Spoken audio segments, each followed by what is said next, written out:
What's up, guys? It's AD, and oh my goodness, with the latest TWAB, we have some crazy Destiny news. Let's dive right in and break it down real quick and dirty. First up, we have the final confirmation of the soft, hard, and pinnacle caps. The soft cap is going to be at 1200, the hard cap is going to be at 1250, and the pinnacle cap is going to be at 1260. For those of you that are new to Destiny, the soft cap is essentially where you're going to start to need to get powerful rewards in order to rank up, and the hard cap is when you're going to need pinnacle rewards to rank up. But if you are just coming back to the game, do not fret. If you are not above 1050 power, you're automatically going to be boosted to that point.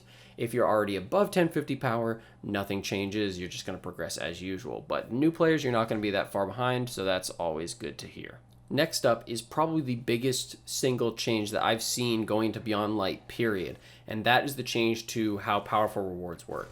Now, normally you do your weeklies and your powerful rewards, you swap to your next character, do your weeklies, swap to your next character, do your weeklies, and then you have nothing else to do in regards to powerful rewards.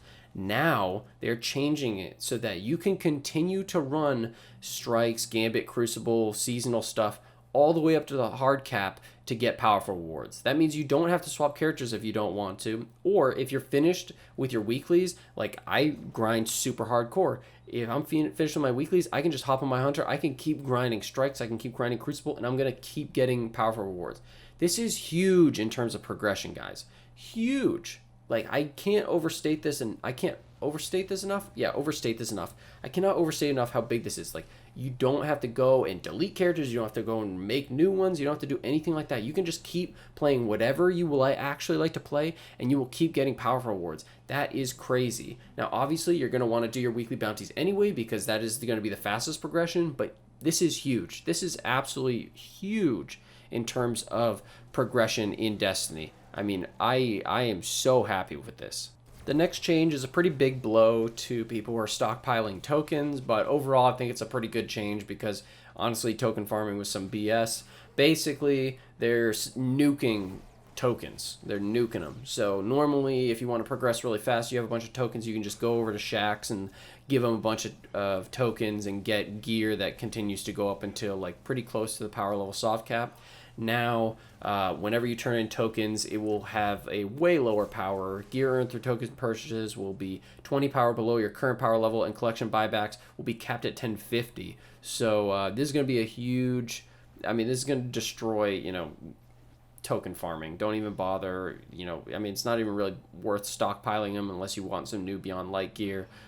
So just keep focusing on bounties, guys. Don't focus on stockpiling tokens. The next piece of info that we got was about materials that are going to be basically useless going into Beyond Light. Essentially, anything that doesn't involve the pyramids is going to be trash. So think about everything going into the Destiny Vault. If you have the resources from it, get rid of them while you can because going into Beyond Light, they're going to be useless. That means phase glass needles, alkane dust, simulation seeds, seraphite, they won't be accepted by vendors. So just go and trade them into spider or trade them in for, other rewards like legendary shards, yada, yada, yada. And there will be other items that are removed from your inventory at the end of Season of Arrivals, like faction tokens and expired ramen coupons, rest in peace. There's also going to be like they have an entire list on their site of things that are going to be removed, but overall, pretty basic stuff. You guys kind of get the gist. We didn't really get any concrete details on this, but essentially, Bungie hears us in regards to the bounty grind. A lot of people don't like the bounty grind. It's been that way for basically the last 6 seasons, and they're essentially letting us know that they're trying to create changes and they have some things planned, but nothing super concrete yet. One of their plans was to replace weekly bounties with a new mechanism to provide non-expiring and account-scoped objectives each week that will grant lots of season rank progress, but they said they're basically going to share more on that before its targeted release of Season 13. So just something to look forward to. Nothing super concrete yet, though. This is probably the most controversial change in the entire TWAB, and the Destiny community is really going back and forth on this. Essentially, what Bungie is trying to do is pull Bright Dust away from weekly bounties and move it towards the Season Pass. Right now, I believe the weekly bounties give 300 Bright Dust per completion, and it's going to be reduced to 100 Bright Dust. The season pass, though, will now offer 7,500, and the season pass owned path will offer 3,000. Now, what is Bungie trying to do with this? They're trying to, at least in the opinion of a lot of players, trying to cater more towards the casual audience that isn't going to be grinding weekly bounties on all of your characters. Because for those of you that are grinding weekly bounties on all of your characters, and you're already getting season pass content, this is a huge nerf to your Bright Dust economy. I mean, you're literally getting it cut into a third. However, for casual players that are just doing season pass content, maybe, and maybe they're doing a couple weekly bounties, they're going to be seeing an increase than probably what they normally would be not farming constant weekly bounties. Let me know what you guys think down below. I really don't pay attention to Bright Dust too much. I don't spend a lot of it, so I have a decent amount, but it's a very controversial topic right now in the Destiny community, and I'm a massive grinder, so the losing anything and tossing out on the season pass, I'm not super happy with. But in this regard, it's not a huge big deal to me. Let me know what you guys think in the comments below.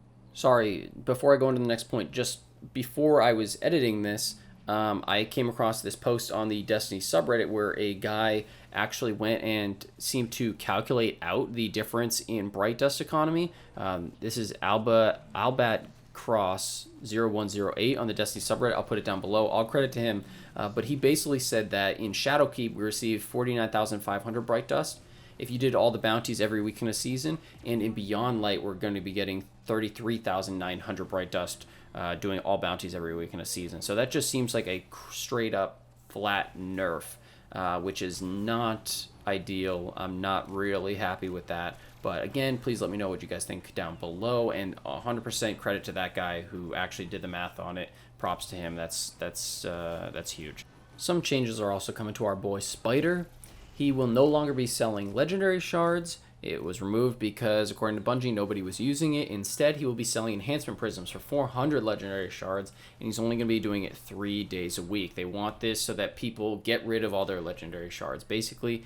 And then also the enhancement core exchange. They're going to make it so the cost is flat. It doesn't ascend anymore, but you can only get 5 a day for 30 legendary shards each. It limits the amount you can actually acquire, but you get a consistent price experience.